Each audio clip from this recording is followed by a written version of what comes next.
Hello everyone, welcome back to my channel. कैसे हो आप लोग? उम्मीद है बहुत अच्छे होंगे और मैं भी अच्छी हूँ। ट्राइपॉड मेरे पास यहाँ नहीं है, इसकी वजह से मुझे हाथ में पकड़ के फ़ोन को वीडियो बनाना पड़ता है। तो क्या होता है, वीडियो थोड़ा सा हिलते रहता है, तो प्लीज़ इग्नोर करिएगा और बैकग्राउंड वगैरह को भी इग्नोर करिएगा। मैं शांति जगह ढूंढने के चक्कर में कहीं भी जाके बैठ के वीडियो बना लेती हूँ। बहुत सारा वीडियो बनाना है, बहुत सारे टॉपिक है मेरे पास जिसके लिए मुझे कमेंट आ रहे हैं और मैं बनाना भी चाहती हूँ, मैं उस पर बातें करना भी चाहती हूँ, लेकिन मैं कर नहीं पा रही हूँ गर्मी की वजह से। गर्मी बहुत अधिक लगती है और घर में फ़ैन चला के वीडियो बनाओ तो फिर आवाज़ें बहुत अधिक आती है फ़ैन की, तो वैसे में मतलब डिस्टर्ब होता है। तो एक तो माइक नहीं यूज़ कर रही हूँ, ऊपर से ट्राइपॉड यूज़ नहीं कर रही हूँ, और फैन में बैठूंगी तो और ज़्यादा आवाज़ें आएंगी और फिर आप लोग बात को समझ नहीं पाएंगे। तो कहीं भी जाके वीडियो बनाऊँ, मेरी बातें आप लोगों तक पहुँचे जो मैं बातें करना चाहती हूँ आप लोगों से। तो आज मैं बात करने वाली हूँ जो टीईटी की वैलिडिटी लाइफ टाइम बढ़ा दी गई है, इसके फ़ायदे और नुकसान दोनों के बारे में बातें करूंगी। वीडियो में अंत तक बने रहिएगा। अगर इस टॉपिक से संबंधित मतलब एजुकेशन से संबंधित ही मैं वीडियो लेकर आते रहती हूँ। तो जैसे लाइफ टाइम कर तो दिया है, बट इसके मतलब बहुत ज़्यादा फ़ायदा अगर देखेंगे तो बहुत ज़्यादा फ़ायदा इसका नहीं है। फ़ायदा से ज़्यादा मतलब मुझे इसमें कोई बहुत अधिक फ़ायदा दिख नहीं रहा। बहुत गर्मी है, पसीना मुझे आ रहा है यहाँ पे। तो सबसे है कि आप एक तो नियुक्ति नहीं हो रही है, तो हम टीईटी पास कर जाएं, वैलिडिटी लाइफ टाइम हो जाए, उससे क्या फ़र्क पड़ता है? मतलब कोई फ़ायदा ही नहीं दिख रहा है, क्योंकि अगर हमारे पास जो सर्टिफिकेट है उसकी वैलिडिटी लाइफ टाइम है, लेकिन जो मेरा एज है, एज जो निर्धारित किया हुआ है, एज तो ख़त्म हो जाएगा ना। एज तो नहीं बचा हुआ रहेगा कि लाइफ टाइम तक मेरे पास सर्टिफिकेट है तो एज जो मेरा है वो ख़त्म ना हो। एज तो ख़त्म होगा ही, और एज अगर ख़त्म हो जाता है तो फिर वैसे सर्टिफिकेट की मतलब वैसा सर्टिफिकेट हमारे पास होने का क्या फ़ायदा? उससे अच्छा होता कि जो लोग क्वालिफाई करते हैं उनका नियोजन होते जाता, नियुक्ति होते जाती, तो उससे फ़ायदा होता। क्योंकि एक तो स्कूल में सीटें बहुत अधिक खाली है, बहुत अधिक। बच्चे को सही से जो शिक्षा मिलनी चाहिए उसको नहीं मिल पा रही है, क्योंकि कई क्लास को कंबाइंड करके पढ़ाना पड़ता है। स्कूलों की ऐसी हालत है कि कई कई क्लास को कंबाइंड करके पढ़ाना पड़ता है। ऐसे में सिलेबस पूरा करना बहुत मुश्किल हो जाता है। एक तो जो बच्चे हैं ऐसे बैकग्राउंड से आते हैं, आर्थिक स्थिति उनकी बहुत कमज़ोर होती है, मम्मी पापा पढ़े लिखे नहीं होते हैं, तो पहले ही वो लोग बहुत कमज़ोर होते हैं, बहुत वीक होते हैं पढ़ाई में। स्कूल में आप पढ़ा दोगे, घर पे पढ़ाई का माहौल नहीं है, घर पे कोई रोकने टोकने वाला है नहीं, तो फिर बच्चे घर पे नहीं पढ़ पाते हैं।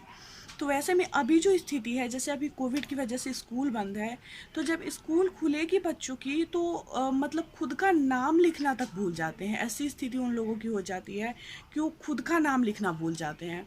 तो समझिए मतलब, और ऊपर से शिक्षकों की इतनी अधिक कमी है कि वही बोली हूँ कि कंबाइंड क्लास चलाना पड़ता है। बच्चों का सिलेबस मतलब अगर आप चाहो कि हाँ बच्चे पे अच्छे से ध्यान दिया जाए, जैसे अगर आप 1 क्लास में जाओगे तो फिर जो छोटे बच्चे होते हैं उनको पढ़ाने के लिए बहुत ज़्यादा टाइम आपको देना पड़ेगा, क्योंकि उनको लिखना सिखाना रहता है, उनको पढ़ना सिखाना रहता है, और आपके पास बहुत बच्चे रहते हैं।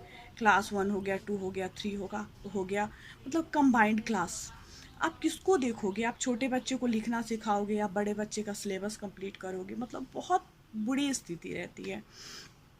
तो टीईटी का मान्यता तो आजीवन हो गया, लेकिन नियोजन हो नहीं पा रहा है। अगर बिहार को ही देख ले तो बिहार में 2011 में जो टीईटी हुआ, वो टीईटी पास भी बहुत सारे लोग बचे हुए हैं जिनका नियोजन आज तक नहीं हुआ है। जिनके मार्क्स कम थे उनका नियोजन आज तक नहीं हुआ है। तो ऐसे बहुत सारे लोग बैठे हुए हैं और उनका आजीवन भी मान्य हो गया सर्टिफिकेट, तो कोई फ़ायदा होगा नहीं, क्योंकि एज जो निर्धारित है वो तो है ही। जैसे अभी है, अभी 2012 की नियमावली पे नियोजन हो रहा है, तो 2012 की नियमावली में ऐसा है कि उसमें ट्रेंड और अनट्रेंड वाली बात थी। जो नियमावली में है तो उस समय अनट्रेंड का भी नियोजन हुआ था। 2012 की नियमावली पे जो अभी तक जो 5वें चरण तक जो नियोजन हुआ है उसमें अनट्रेंड का भी हुआ था। और जो लोग तो उस समय ट्रेंड और अनट्रेंड वाली बात थी। तो उस समय ट्रेंड लोगों को 10 साल का छूट दिया गया था 2012 की नियमावली पे कि 10 साल का छूट है उनको। तो ऐसे में जैसे सामान्य प्रशासन विभाग के द्वारा जो एज निर्धारित किया गया है उसमें छूट मिल जाता था 10 सालों का ट्रेंड को। तो फिर मतलब ज़्यादा उम्र वाले भी शिक्षक बन पाते थे।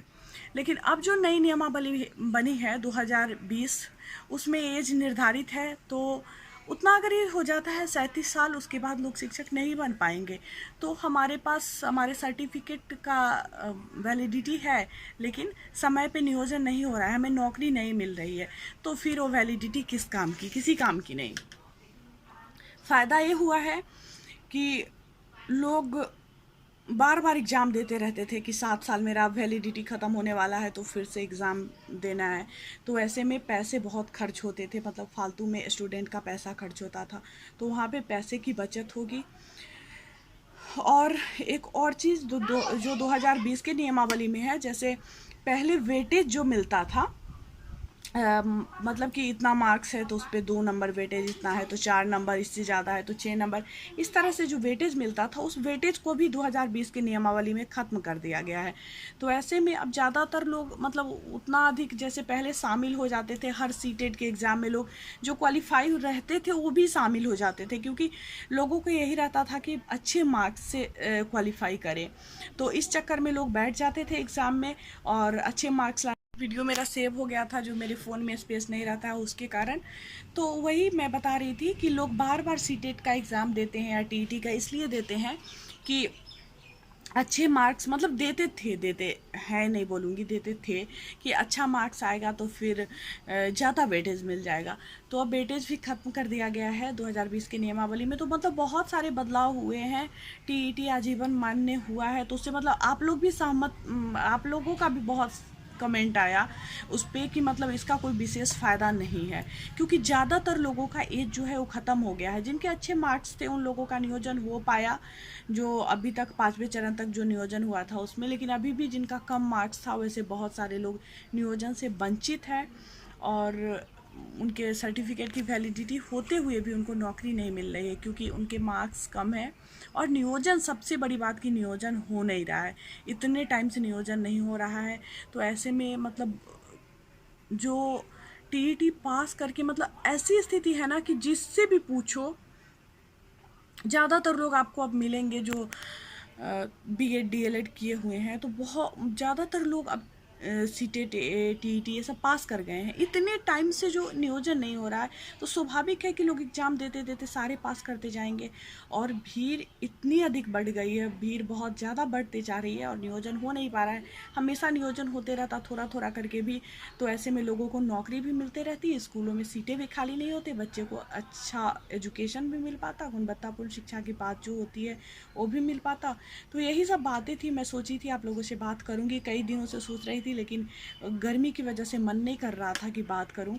तो अब मैं फिर नेक्स्ट वीडियो में बात करूंगी। बातें तो बहुत है और जितने भी लोग मेरे पास कमेंट कर रहे हैं मैं सबके कमेंट का रिप्लाई दूंगी। अब एक वीडियो हर रोज़ आएगा कमेंट के रिप्लाई पे, जिस पे मैं 3-4 कमेंट को लूँगी और रिप्लाई दूंगी। मैं सोची हूँ कि आज से ऐसा मुझे करना है। आज एक बनाई हुई थी शॉर्ट वीडियो, अब कल से कंटिन्यू ये चीज़ होगा। तो आप लोग घबराइएगा नहीं कि मैम मेरे कमेंट का रिप्लाई नहीं दे रही है, मैं सबके कमेंट का एक एक करके रिप्लाई दूंगी। चलिए मैं मिलती हूँ फिर आप लोगों से नेक्स्ट वीडियो में, तब तक के लिए बाय। अपना ख्याल रखिएगा, अच्छे से रहिएगा और घर में रहिएगा, सुरक्षित रहिएगा क्योंकि कोविड की वजह से अभी खुद को बचा के रखना सबसे ज़्यादा ज़रूरी है, उसके बाद ही कोई चीज़ है। ठीक है, बाय बाय।